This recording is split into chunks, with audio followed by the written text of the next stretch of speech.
What up, everybody? BMF Season 4, Episode 5 starts out with a quote from Terry Southwest T. Flannery saying, "We thought we were accomplishing what Pops always wanted, then found out the music industry was just as bad as the streets." And that sets the stage for the wild ending of Episode 5 with Purdy getting shot by Trail's security guard while she was on stage performing at her record release party. So as the Flannery brothers' dream of getting into the music business could be up in smoke if Purdy dies, this episode we saw the parallel with Charles' music career. As Charles is about to go on tour with the Campbell brothers, his hand gets crushed at work at the GM plant. And now most likely he won't be able to play guitar for the Campbell brothers on tour. We also see the aftermath of divorce in one marriage as Charles finds out that Lucille pawned their wedding ring and confronts her about it. And we saw the beginning of another marriage. After B. Mickey's daughter had successful surgery, B. Mickey proposed to his baby mama, Aisha. The first scene starts out in Mexico, as every episode has started out this season. Meech and Terry had finally arrived at Loco's ranch in Mexico when they hear something creeping through the bushes, and it was a little kid. Terry was trying to speak to the kid when Loco snapped, calling the kid a spy, and said a kid like that killed his friend. And as Loco and Meech went inside to deal with the kid, OG Terry, the narrator, said that he never felt further away from God than the time he spent in Mexico. And ironically, after Purdy got shot on stage, the narrator OG Terry then said, at him and Meech's reinvention, they were further away from the pearly gates than ever, and he couldn't help to feel they were taking everyone to hell with them. The current timeline back in the States starts out with Meech talking to his crew and letting them know that he wants them to start pushing Purdy's mixtape out in the streets. Her new song was supposed to be dropping on the radio the next day, and Terry was supposed to be coming from Detroit to Atlanta for the album release party that was held at the same time when Purdy's song was supposed to be dropping on the radio. But before Terry went to Atlanta, he had some business to handle in Detroit first, talking to Markeisha about what Hoop and B. Mickey reported back to him, when Markeisha told Terry that Isaac Roberts had got arrested for embezzlement and it had nothing to do with them. Terry tried telling Markeisha to leave, but they ended up hooking up. And later in the episode, we see that Boom had got out of prison and broke into Markeisha's house and was drinking a bottle of Hennessy when Markeisha walked in with Fendi bags and saw Boom. He immediately forced her to hook up with him. Also keep in mind that Keisha was supposed to be broke, so I do wonder if Terry gave her money after they hooked up. But the big question is, did Boom have something to do with Isaac Roberts and his embezzlement charges, or did he snitch on somebody and that's how he got out of prison? Keeping in mind, Boom already tried snitching on Meech and Terry before when he first got arrested in Season 2. T's second order of business before going to Atlanta was to check in on his family at the house, only to find Nicole throwing a party because Lucille was at an overnight church event and Charles was at work. But Terry caught Worm hiding in Nicole's closet and threw him down the stairs. And because of that, Nicole smacked Terry in the face. But that didn't even faze Terry, and he told Nicole if he catches Worm with her again, he will kill him. Then we get our first look at Lamar since episode 1 when he got shot, working out, and he even has tires on the bench press rack. But he was still bleeding from when he got shot, and the wound had started to get infected. Because of that, he paid a visit to his cousin Alvin, the mortician, to get help. And after Alvin cleaned up the wound, Lamar cremated Alvin alive for his part in helping Meech turn him into a basshead and also for disrespecting Blackie before driving off in Alvin's car.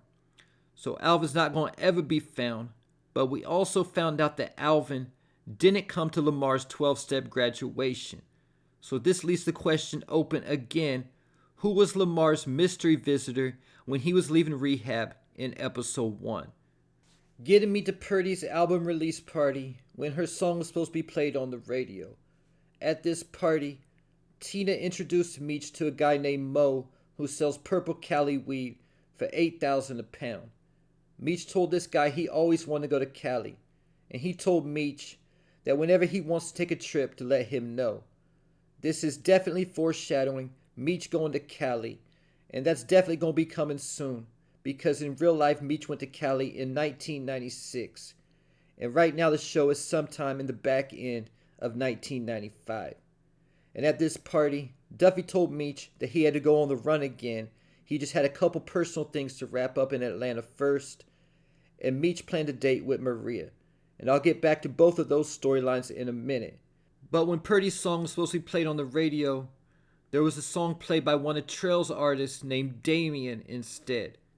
Meech and Terry had even paid the DJ to play Purdy's song at that time, but when they went to pay him a visit, they found out that he got a last-minute fax saying that they didn't have clearance to play Purdy's song and that Meech and Terry needed to talk to her former label. And when they went to see Trail to find out what they needed to do, Trail demanded Meech and Terry pay him by certified check before he signed the release. And because Meech and Terry didn't have any clean money, Terry tried gambling as a way to clean the money, but that didn't work. So they resorted to breaking into Trail's house, waiting for him to get home, and pulling guns on him and his bodyguard, Kano, demanding that Trail signs the release. Another parallel from this episode, Meech and them breaking into Trail's house and waited for him, just like Boom broke into Keisha's house and waited for her. But Trail wasn't going to take this laying down, and Purdy warned Meech last episode that Trail was a crazy motherfucker, ultimately sending Kano to Purdy's album release performance where he shot her like I talked about at the beginning of this video. Loco showed up at Meech's house this episode and told him that Pusha was trying to make a deal behind Meech's back. Loco told Meech that he was Meech's friend and he didn't trust Jay Pusha. Because of that, Meech called up Sterling Black to have him do recon in St. Louis, while Terry already had B. Mickey doing recon in St. Louis before his daughter's surgery. And both Sterling and B. Mickey came to the same conclusion, that the St. Louis operation was messy and that they needed a clean house. And right before everything went down at the club at Purdy's performance, Meech told Terry that he was planning on going to St. Louis right after. Detective Bryant got his break in the investigation into Duffy this episode when a stripper from Platinum Palace, Aphrodite, got picked up for turning tricks and snitched on Duffy, giving Bryant his real name after Bryant threatened her with CPS. Because of that, right as Duffy had finished up taking care of his personal business and was about to get out of town, the Red Dogs and Bryant rolled up on him and Meech, leading to a car chase, and Meech and Duffy running on foot before Meech got away and Duffy got caught. So Duffy's gonna be going to jail on murder charges, and that's another hit to Meech and Terry's music aspirations, because Duffy's the producer who ran the studio for them. Meech is confident that Duffy's gonna hold it down and not snitch, and I'm confident too. Either though, seeing the way Duffy was looking at Meech when Meech was riding off and Duffy was getting arrested, about to go to prison for life, does give me a little bit of doubt. I feel like Meech should have found a way to distract Bryant and the Red Dogs to let Duffy get away. On Meech's date with Maria, we found out that Maria is from the French Quarter of New Orleans, but their date was cut short when Terry interrupted them. So after Duffy got arrested, Maria showed back up at Meech's house, and Meech and Maria hooked up. Speaking of hooking up, last episode we saw Nicole hook up with Worm and continued hooking up with him at the beginning of this episode, only to find out that she's pregnant now. But Nicole's saying that she's pregnant with Breeze's baby, who she got with 3 months ago before he went to college. So to me, it definitely sounds like it's Worm's child. Let me know in the comments who you think the baby daddy is. And a couple other details before I wrap up this recap. Cecilia broke things off with Charles because the way he beat down her ex, Avery. B. Mickey wants Charles to be his best man at the wedding and wants Lucille to officiate it. Trell discovered Purdy singing on the streets for money to make money for her foster parents, and she thought Trell was a godsend, but ended up being a demon who tormented her anytime she made the slightest mistake in the studio. And also, right before Purdy got on stage when she was shot, she hit a bump. So if she dies, and cocaine is in her toxicology report, This could potentially be something that Bryant tries to use to hold over Meech's head in some type of way. And there you have it. Leave your thoughts, theories, and predictions in the comments.